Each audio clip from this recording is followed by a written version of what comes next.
in this slideshow, we're going to look at the short run aggregate supply curve. There's a separate presentation for the long run. So before we do that, we're going to look at the difference between short run and long run. This is a recap on something that we've done before. So the short run is a period of time where at least one factor of production is fixed. When we talk about factors of production, we mean land, labour, capital and enterprise. So in the short run, one of those is fixed, at least one of those is fixed. You might have two of them are fixed, but at least one is fixed. Now, usually in the short run, you can increase your production by getting more workers. That's usually quite easy, get your existing workers to work overtime, or you could you can easily get more raw materials. You can probably get more machinery, might be a bit more difficult, but the thing which is usually limiting firms from expanding is they've not got enough space. So they might need to move to a bigger factory, might need to move to bigger office space, etc. So that tends to be the limiting factor to expansion. And in the short run, you can't do that kind of expansion. You can't move to a bigger premises, but in the long run, you can. So in the long run, all factors are variable. So looking at the short run aggregate supply curve, it looks just like your aggregates. It looks just like your normal supply curve in micro. Sometimes it's labelled as SRAS, and sometimes it's labelled as AS. This diagram here from the CGP is labelled as general price level. You don't need the word general there. You can put it on if you want to. It doesn't really matter. But the key message here is that the supply curve is upward sloping because as the price increases, suppliers want to supply more because when the price is higher, they've got bigger profit margins.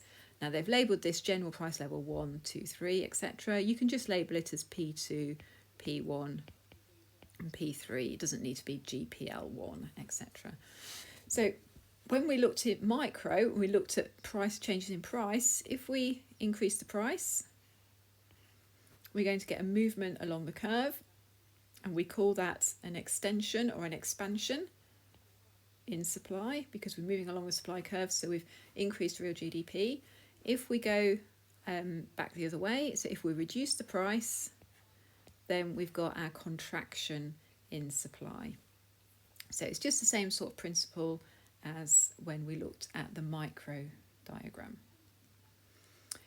Then we look at shifts in the aggregate supply curve or short run aggregate supply curve. Now the key thing here is to think about left and right, not to think about up and down, because if you think about up and down, you're more likely to make errors.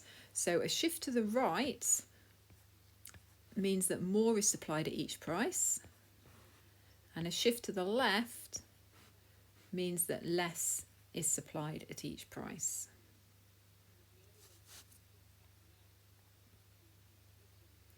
So we're going to look at what causes the aggregate supply curve to shift, and the key thing is changes in cost of production.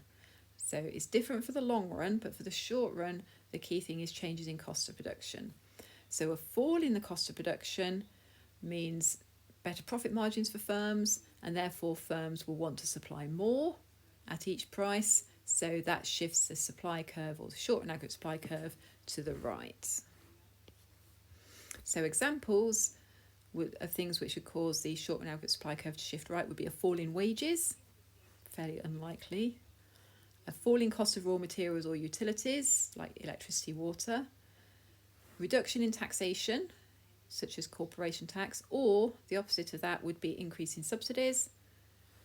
And then finally, which is sort of cost of production, new technology, because new technology will mean that your average cost of production are likely to fall because you're going to produce goods more quickly, so you're going to be more efficient. So these will all shift the aggregate supply curve to the right. The opposites will shift aggregate supply to the left.